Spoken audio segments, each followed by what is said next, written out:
పెళ్ళైనా పండగైనా వేడుక ఏదైనా పట్టు చీరల ప్రత్యేక వేదిక వారాహి సిల్క్స్. నమస్కారం, వెల్కమ్ టు సుమన్ టీవీ. నేను గీతాంజలి. ప్రస్తుతం మనతో పాటు భారతీయ శంకరపీఠం వ్యవస్థాపకులు, ప్రముఖ ఆధ్యాత్మికవేత్త, బ్రహ్మశ్రీ అన్నవరపు తిరుపతి మూర్తి అవధాని గురువు గారు ఉన్నారు. వారితో మాట్లాడదాం. గురుగారు నమస్కారం అండి. ఓం శ్రీ మహాగణాధిపతయే నమః.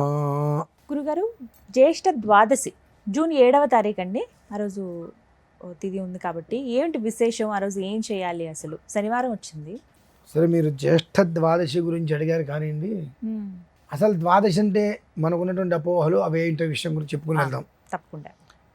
నా చిన్నప్పటి నుంచి నేను వింటున్న ద్వాదశి అనగానే దగ్ధయోగం అంటారు.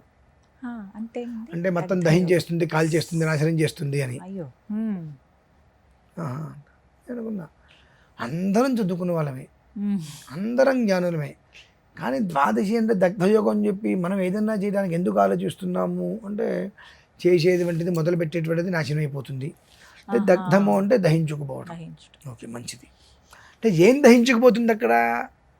ఏదైతే మనల్ని పట్టి పీడిస్తుందో అది దహించుకుపోతుంది. ద్వాదశి పారాయణాన్ని చేస్తుంటారండి పెద్దవాళ్ళు.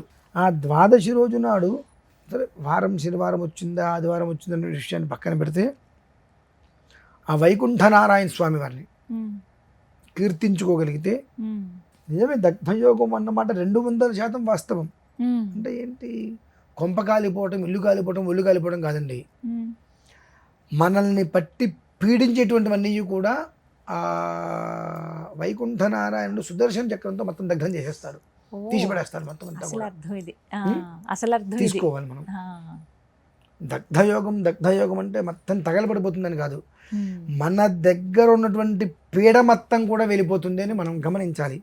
అంటే ఓకే, ఒక ద్వాదశి అంటే దగ్ధమే అనుకున్నాం. క్షీరాబ్ది ద్వాదశికి ఎందుకు పూజలు చేస్తున్నారు మరి? ఆ పూజలు మొత్తం దగ్ధం అయిపోవాలిగా. అంటే ఆ ద్వాదశి మాత్రమే విశేషమా? అంటే మిగిలిన ద్వాదశి మొత్తం దగ్ధాలా? ఎట్లా అమ్మా ఇది? అంటే అది మనకు నచ్చింది కాబట్టి మనం చేసుకుంటాం.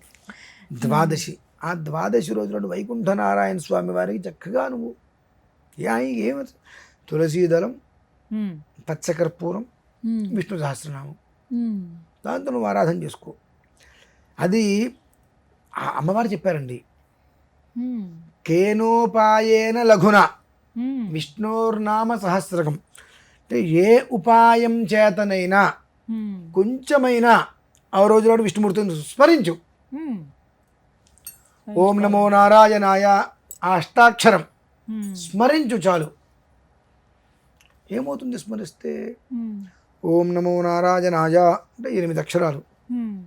అష్టదరిద్రాలు పోతున్నాయిగా, అష్టయోగాలు సిద్ధిస్తున్నాయిగా, అష్టైశ్వర్యాలు సిద్ధిస్తున్నాయిగా. మరి అంతకంటే మనం ఏం కావాలమ్మా? మనం అంటే ఒకటి పోతే కానీ ఒకటి మన దగ్గరికి రాదు. మన శరీరం మొత్తం అంతా కూడా నానా రకాల కుళ్ళు పెట్టుకొని మన ఇంట్లో ఓ పళ్ళు పెట్టాం, లేకపోతే కాయలు టమాటాలు ఏవో పెట్టాం, 3 రోజుల క్రితం తీసుకొచ్చాం, అవి కుళ్ళిపోవచ్చినాయి. ఫ్రెష్గా తీసుకొచ్చిన అందులో వేస్తారంటే మన పరిస్థితి అంతే ఉంది. అంటే మన శరీరంలోనే ఏదో రకమైన రుగ్మతులు, దోషాలు ఇవన్నీ ఉన్నాయి. వాటిని తొలగించుకునే ప్రయత్నం చేయకుండా ద్వాదశి రోజున దగ్ధయోగం వస్తుంది. ఏమన్నా అందుకని ఏం మొదలు పెట్టకూడదు, ఏం చేయకూడదు, మొత్తం దగ్ధం అయిపోతుందంటే సాహిత్యం కూల నాయన అట్లా కాదయ్యా. ద్వాదశి అని అంటే ఎంతండి? ద్వా అంటే 2, దశి అంటే 12 అనగా వృద్ధికి మూలం 3. ద్వాదశాదిత్యా, ద్వాదశాదిత్యులు మిత్ర రవి సూర్య భాను ఖగ పూజ హిరణ్యగర్భమరీత్యాద్య సవిత్రార్క భాస్కరేభ్య అంటే ద్వాదశాదిత్యులకు మూలం 12. అంత ఆలోచన మనకి ఎందుకు రావట్లేదు? 2 అసలు 12 అంటే మాసాలు 12 ఉన్నాయి, జ్యోతిర్లింగాలు 12, లగ్నాలు 12 ఉన్నాయి, రాశులు 12 ఉన్నాయి. ఎంత అద్భుతంగా దీని గురించి చెప్పబడిందండి. 12 తోడు కూడుకున్నవి ఎన్నున్నాయి, అద్భుతంగా ఉన్నాయి. ఇవన్నీ కూడుకుంటూ వెళ్తే 64 చతుష్షష్టిపచారాధ్య చతుష్షష్టి గ్రామయ్యి అమ్మవారి గురించి. మహా చతుష్షష్టి కోటి యోగిని ఘనసేవిత మన విద్య చంద్ర విద్య చంద్రమండల మధ్యగా చారు రూప చారుహాస చారు చంద్రకళాధర చరాచర జగన్నాథ చక్రరాజ నికేతనా. ఇన్ని చెప్పబడి ఉందండి కేవలం దీనికి. కానీ మనం ఏం చేస్తున్నాం? ద్వాదశి అనగానే దగ్ధయం కాబట్టి మనం ఏమీ చెయ్యొద్దు, కాబట్టి మనం దహించుకుపోతున్నాం. లోపల లోపల లోపల లోపల లోపల ఆ అగ్ని జ్వలింపజేసి జ్వలించి జ్వలించి జ్వలించి లోపల జఠరాగ్ని ఉంటుందండి. దహించుకోవటం అంటే లోపల జఠరాగ్ని ఉంటుంది. ఆ జఠరాగ్ని అనేటువంటిది ఎప్పటికప్పుడు మండుతూ ఉంటుంది. మంగళగిరి పానకాల స్వామి వారి ఆలయానికి కింద ఎలా అయితే అగ్నిపర్వతంలో లావా వస్తుంటే ఆ లావాన్ని చల్లార్చడం కోసం ఎప్పటికప్పుడు పానకాన్ని స్వామివారికి పోస్తుంటే ఆయన తాగినంత తాగి వెనక్కి ఇచ్చేస్తాడు. ఆయన ఇంత తీసుకొస్తే సగం తాగి సగం నటన చేస్తుంటాడు. అది ఎలా అయితే ఉంటుందో మన కడుపులో జఠరాగ్ని ఉంటుందండి. ప్రతి మనిషికి, నాకు మీకు అని కాదు, ప్రతి మనిషి కడుపులో జఠరాగ్ని ఉంటుంది. ఆ జఠరాగ్ని మండకుండా చేయాలి. ఆ జఠరాగ్ని ఎప్పటికప్పుడు మండుతూ ఉంటుంది. దానికి ఏదో ఒకటి ఆహారం పడేస్తూ ఉంటే అది అలా తగ్గుతూ ఉంటుంది. దహించి వేయటం అంటే అదే. అది మన ఆహారం టైం టు టైం కడుపులో ఆహారం పడింది అంటే మనకి ఏదైనా వ్యాధులు వస్తాయా? ఉదయం 8 గంటలకి, మధ్యాహ్నం 11:30, 12 గంటలకి, సాయంత్రం 4:30 నాకు, రాత్రి 8:30కి మనం టైం టు టైం మెయింటైన్ చేయగలిగితే వాడికి బ్రతుకుండగా ఏదైనా రోగం వస్తుందా? అంటే ప్రతి ఒక్కటి లోపల దగ్ధం అయిపోతున్నాయి, భస్మం అయిపోతున్నాయి. అంటే తిన్న పదార్థం ప్రతి కూడా ఆ జఠరాగ్ని మొత్తాన్ని హోతం చేసేస్తుంది, ఉంచట్లేదుగా, అరిగిపోతుంది మొత్తం కూడా. టైం టు టైం తినకపోతే అరుగుదల ప్రాబ్లం వస్తుంది. అక్కడి నుంచి ఒక్కొక్కటి వస్తుంటాయి.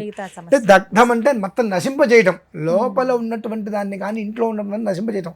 అది చేయాలంటే ఆ రోజున నువ్వు ఏ ఉపాయం చేతనైనా స్వామివారికి నమస్కారం చేసుకొని ఆ వైకుంఠ నారాయణుడికి అంత తులసి దళం వేయి, పచ్చకర్పూరం పెట్టు, అంత చక్రమంగళ నివేదన పెట్టుకో.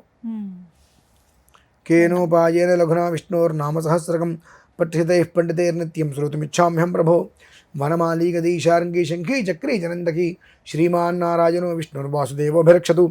ఆర్తా విషణ్ణాశ్చిత్రాశ్చ భీతాః ఘోరేషు చ వ్యాధిషు వర్తమానాః సంకీర్త్య నారాయణ శబ్దమాత్రం విముక్త దుఃఖాః సుఖినో భవంతు.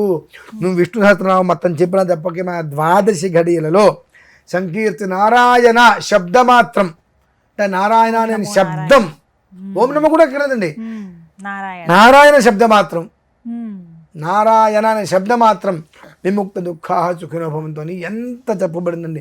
కానీ మనం ఎంత కర్మ ప్రార్థన అనుభవిస్తూ దగ్ధయోగం 12 రోజులు ఏమీ చేయకూడదు, అది నాశనం అనుకుంటుంటే స్వయంకృత అపరాధంగా తీసుకుంటారు. కాబట్టి చక్కగా ఈ పరిహారం చేసుకోమని హాయిగా ఉంటారు.